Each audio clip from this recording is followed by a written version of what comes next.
that's something that we would refer over to our professional standards, and they would fully investigate that.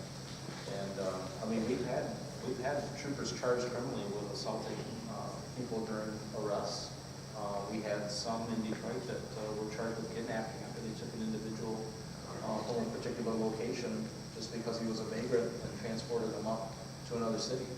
So I mean, it happens. I mean, but the best thing you can do is to address it. And like we talked about, the lieutenant hit the nail on the head with, failure to supervise will get you sued every single time. That's true. And I know some of the areas that we try to address in some of my courses, and I know in the other professors' courses as well, that the use of force does not indicate, use of force is oftentimes employed because of, granted, the situation of an action and reaction, but then it's the continued, maybe excessive use of force that is problematic and then becomes then a department issue, and then these alarming cases nationwide that really do cause confusion and then do set a new standard for maybe training for all of you. So, no, that's wonderful. Ellie, do you want to come and grab the mic so far, and then we can have some audience members geared towards the question? Do you have any questions for the panel? If you got a voice like mine, you don't need a microphone, but maybe we got some soft people in here. What do we got questions here? Action criminal justice majors that need to speak Maybe up. questions on the force continuum? Good question? You got questions over here? What? Where is this? Oh, Austin? Sorry, I was walking away. So something was mentioned about during, like if an officer comes back and says they were never trained about something, that you can look in the records and see that, but what happens if they actually, for some reason, weren't trained to respond to an incident that happened to them, and they responded poorly but had never been actually trained to respond to it? Like, what usually happens in those situations? Depending on the type of situation that it is, we try and cover all the bases at the training academy. Like I said, from defensive tactics, use of force with a firearm. So we try and cover everything the best that we can. There might be an incident out there that something might happen that might be so obscure that maybe we haven't been able to train for that. But as the panel members have stated, we learn from others' misfortunes. So we can take things away from the different use of force scenarios in the different cities, and we can try and incorporate that into our training to try and cover those bases. But again, you have to look at the reasonable objectiveness. How would you respond in that situation? And that's what you have to look at. We can't cover everything 100%, but at the same time, you have to put yourself in that position. What would you do at that time? We can do the best we can, but we can't cover everything. Again, depending on what the case is, maybe it is something where it might be a reprimand. It could be up to days off. Depending on it could be a criminal instance, right? And they're going to get charged criminally in the courts. That would be a case where if it was use of a firearm, then my supervisor, Sergeant Theron, would probably end up going into court, or myself, depending, because him and I both kind of run the range. He's the boss, and when he's not there, I'm in charge. So again, depending on who taught what at what time, we might be the ones getting called into court, and we'll be answering the questions to the judge and jury and prosecuting attorneys as far as how they were trained. So we try and do the best we can. Does that answer your question, sir?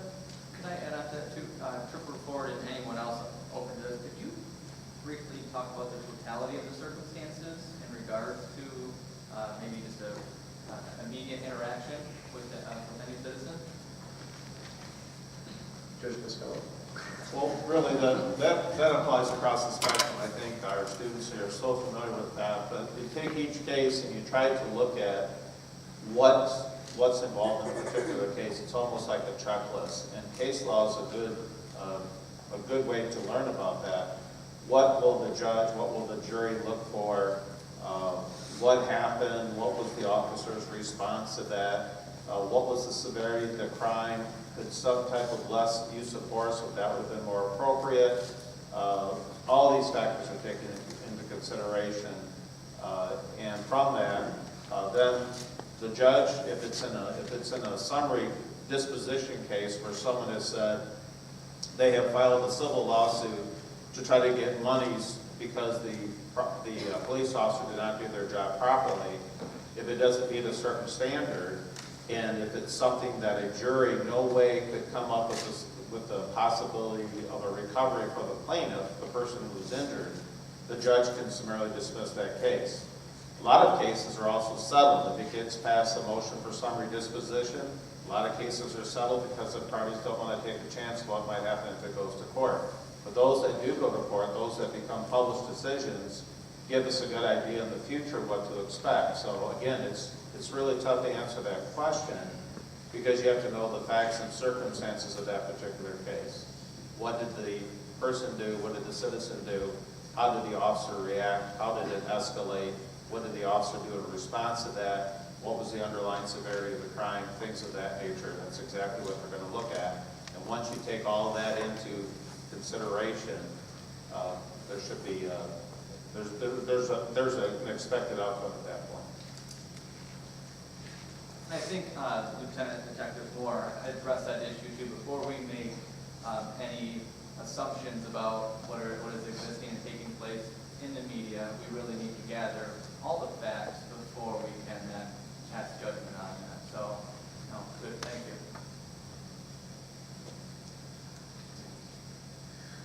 Okay, so now that citizens may legally possess tasers, has this caused the police departments to update their training and/or policies for use of force? For us, I mean, not really. I mean, tasers are can legally be possessed by people who have concealed weapons permits. So that's people that we come in contact with quite often that are armed. I think Trooper Brown hit it on the head. You know, you got to keep a cool head. Just because you see a gun in the car doesn't mean it's not supposed to be there. You know, you do have to keep a cool head when it comes to that. And a taser is no different. It's still a weapon that can immobilize you. So I would say just more awareness than anything. And also to add to that, because of the traffic stops, because we're in people's houses and different types of calls, yeah, and a lot of times people will tell us, I have a taser, I have a weapon. If you have a permit, you're definitely supposed to tell us the first thing. And usually I'll tell the person, as long as you don't touch it, where your weapon at, so now I know, so that way it won't be any accidents. Because as long as the officer is aware of what's going on, you let them know, then there's no surprises. Because you got to figure, when an officer pulls you over, or they respond to some type of domestic or some type of assault call, the officer is on edge because he knows no one there. Everybody's talking, so he has to go through and just calm everybody down and figure out what's going on and find out what laws were violated and seeing if anyone is hurt or going to be arrested. So as long as you make that known that you have it, there won't be any issues. There was one area that kind of shook law enforcement. Again, me 24 years on. Anybody walking down the street, I'm going to switch a little bit here to go towards open carry. Anyone having an open pistol on their hip, when I was coming up through the ranks of officer, I mean, that was automatic. You know, somebody's going to jail, no doubt about it. When people started practicing open carry in buildings and facilities, grocery stores, down the street, going to restaurants with, you know, AR-15 strapped around their back, I mean, obviously that generated a lot of 911 calls. And I know, Jackson, we had quite a few. And actually, we were shook on how to handle that. I mean, we really had to get our prosecutors involved, lessons learned from other organizations, so that we didn't get sued, and that we changed our paradigm on how we trained and how we looked at open carry personnel while we're doing our job. So open carry did change a lot for law enforcement. It really did when it initially started. I'd like to touch on that too, because that's a real big topic, and you see it a lot too, where officers will be goaded in by these groups to try to take some type of an action and maybe go outside the scope of their authority, and that's where really you talk about de-escalation. When you're dealing with someone who has a semi-automatic assault weapon, you know, you have a pistol on your hip, you're kind of outgunned. You know, and you really have to use your good judgment and understand really what the purpose of what their whole purpose of being is. You know, they're out there exercising their rights. They're trying to put you on front page news, and you really have to be careful on your response. And we did the same thing that Jackson PD did. We got a hold of our prosecutor. When we ever had one of these groups, when I was a post commander over in Jonesville, we had one in Hillsdale. They had a huge protest at a park, and we did exactly that. We did not fall victim to a lawsuit or try to take away someone's legal right to openly carry. Good evening.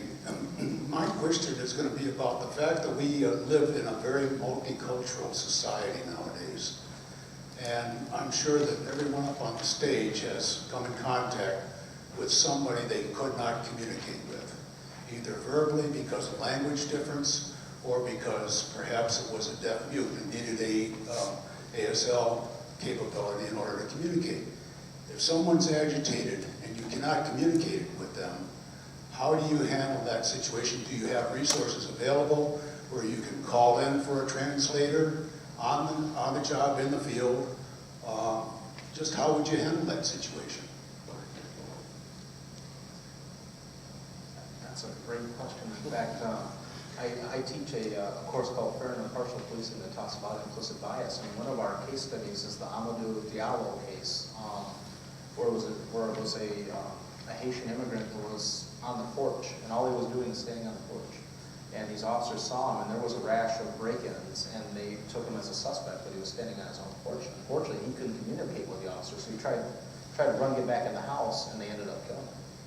And what I do in that case study is I really just break it down, and we really talk about de-escalating the whole situation. Really look at what you have. I mean, unless your life is in jeopardy, you don't have to go right up to 100. You can always back it down. You can always bring in other resources. And we do have quite a few translators for common languages. I think if we got into something like a smaller country, a language that is not very common, we would have a hard time. Probably have to go to a language line or something like that. But that's generally what we do, is try to de-escalate it and then try to get the individual to calm down. We do have resources available through the Central Dispatch and the Sheriff's Office. There are volunteers that we can contact to come out. I had a similar situation at the grocery store the other night. I used the phone app to communicate with the person to find out what the issue was. I think technology will eventually catch up with us and help us out there, but until it does, we do have volunteers that we can call.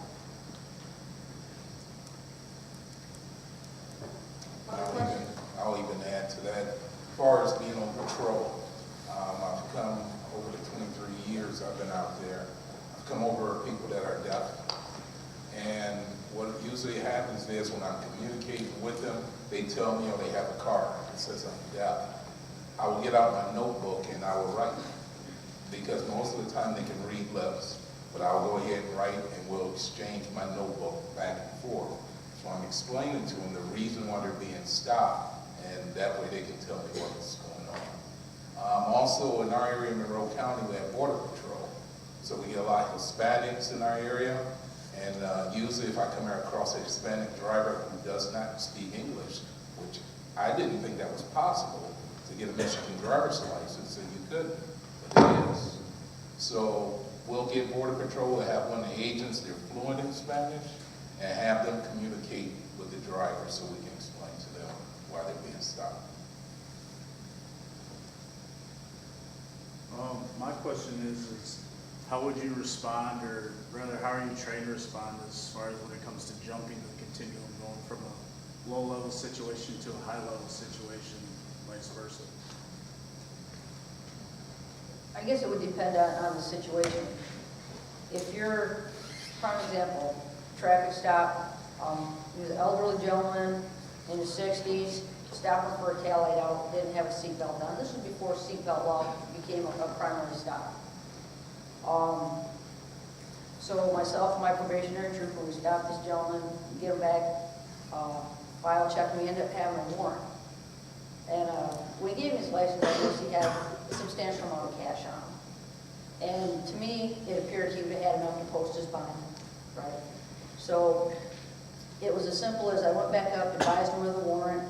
I said, I noticed you had some cash on you, would you be able to post this much money for your bond? He let loose with a slew of obscenities, and basically he wasn't gonna pay the bond. I said, well, if you're not gonna pay the bond, then you're gonna be placed under arrest. At that point, he then interlocked his arm through his steering wheel. So it went from something simple to where now he's actively resisting. I didn't want to spray him with the OCCS spray. I thought that might have been a little excessive because of his age. I didn't want to have to do that. So we ended up forcibly moving him out of the car. We didn't take him down to the ground or anything, but we extricated him from the car, brought him to the back of the trunk, handcuffed him, put him in our patrol car, and took him to county.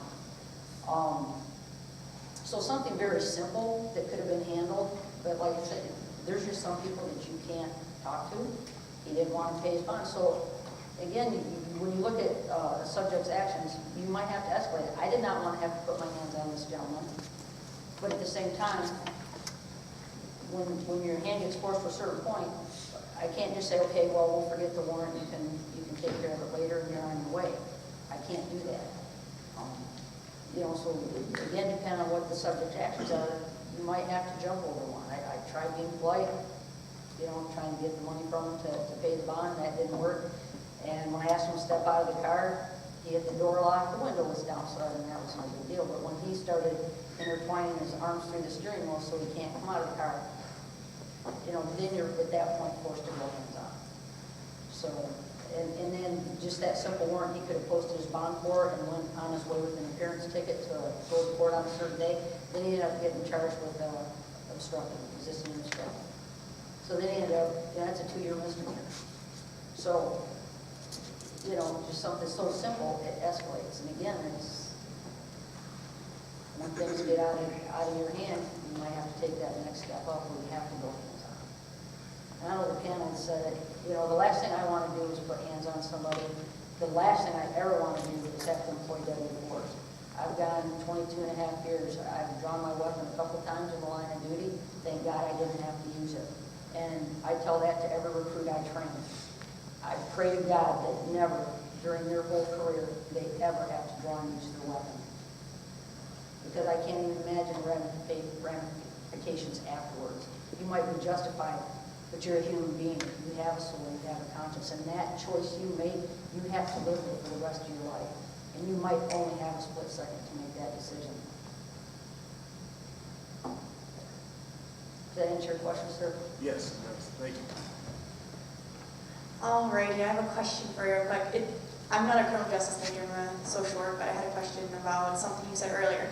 Can you open carry a stun gun or the other one you said earlier? Taser? Like, yeah, taser, or does that have to be concealed permit? Like, can you open carry that, or do you need like an actual little letter or some kind of certification or licensing that you can carry that?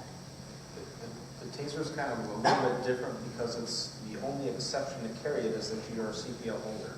But I don't think there's any requirement to carry it concealed. As long as you can legally possess it, that's where the trick bag would be. You know, if we came across someone that was openly displayed a taser, there's a legal remedy for us to check to make sure that you're supposed to have it. But a firearm is a little bit different. I hope that answers your question. Yeah. My question is there a standard policy for high-speed pursuit, or does it differ from agency to agency? I know every agency here has a policy on pursuits. And again, like use of force, I mean, it is a very, very tough policy. When I mean tough, I mean we're very stringent on the guidelines that the state set forth on what an officer can do when they are pursuing, why they're pursuing, the speeds, the weather, what are they chasing for. I mean, all of those factors come into place. And again, it's based on what that officer sees right then and there. Does somebody running through a red light give an officer a reason to chase somebody going 85 mile an hour down a busy intersection and 12 o'clock noon? I mean, is that reasonable to do so? Probably not. And we have things in our policy that kind of govern that.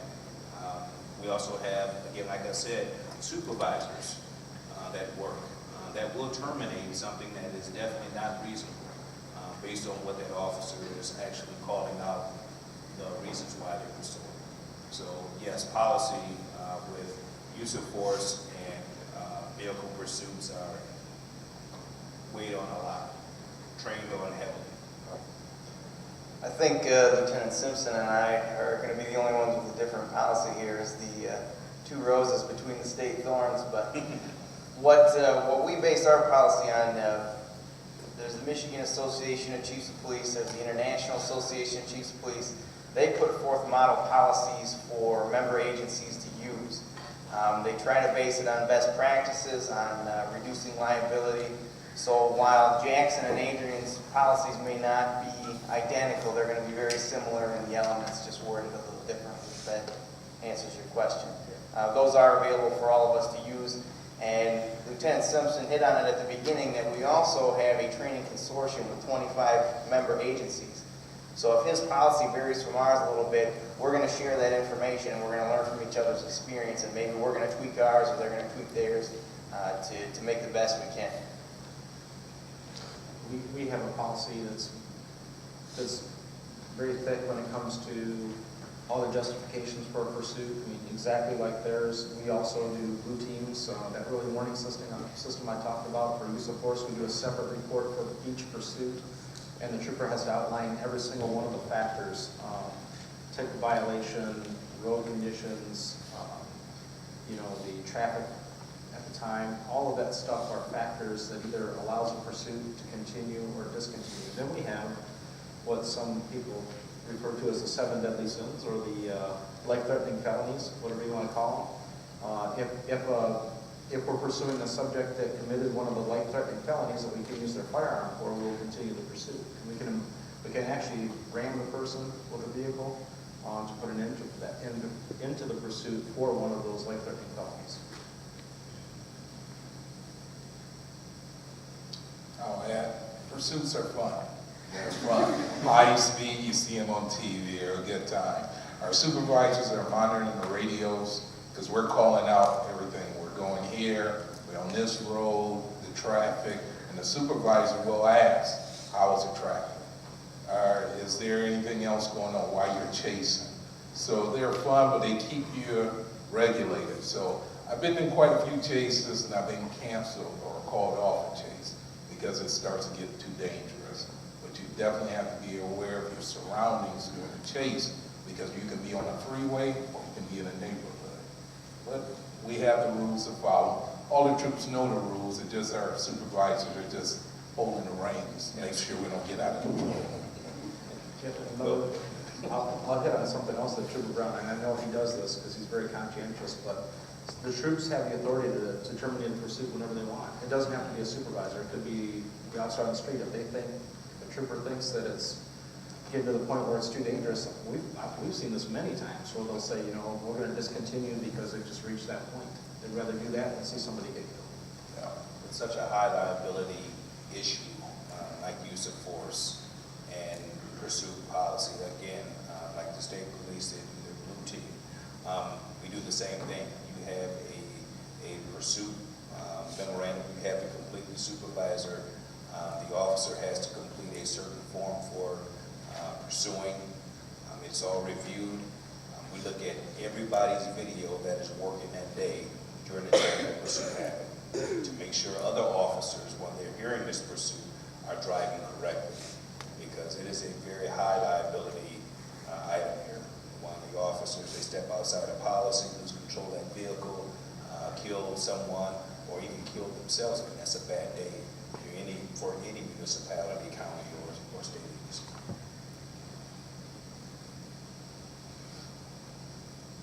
Howdy. Okay, so this is actually my senior topic here, is use of force, and it's a pretty broad topic, and it kind of stinks because limiting it down is pretty difficult. But one thing that I found is a study shows that 60% of officers use less force than they would be justified to, but only about 10% of officers use more force than the situation justifies, and that's what you see on the media, that's what you see in the news, and oftentimes officers catch flack for that. And like you said, it spreads nationwide. You know, regardless of if the situation happened in Missouri or in California or whatnot, officers from Michigan are affected because it's an interconnected system. So how do you personally deal with that 10%, that, a relative may see on Facebook or social media? How do you personally deal with that in your relationships on the road?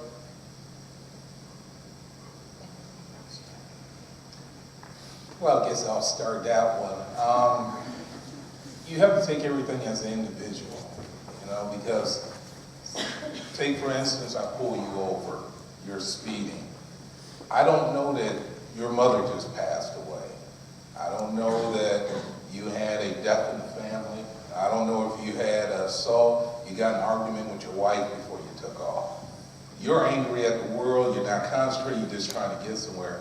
And then this trooper stops you for no reason, because you don't even realize you're speeding. When I get up there and I start talking to you and you're spitting this fire at me, I got to be able to make you calm down. So I'm not going to spit fire back at you. It's all about personality. I would rather talk you down and see what's going on, explain the situation, that you're being stopped for something you don't realize you're doing, and then we'll take it from there. But you have to take each case as an individual case, because you never know. And like what's been said earlier, some people you can't go there. They're going to go this high every time. And if it's a traffic stop that I'm dealing with, you're not going to come down. I'm going to get the information I need from you, serve you with whatever you were doing wrong, and get you on your way. But if it's a situation where something else is going on, I'm going to talk to you. And I'm not going to raise my voice every time you're yelling.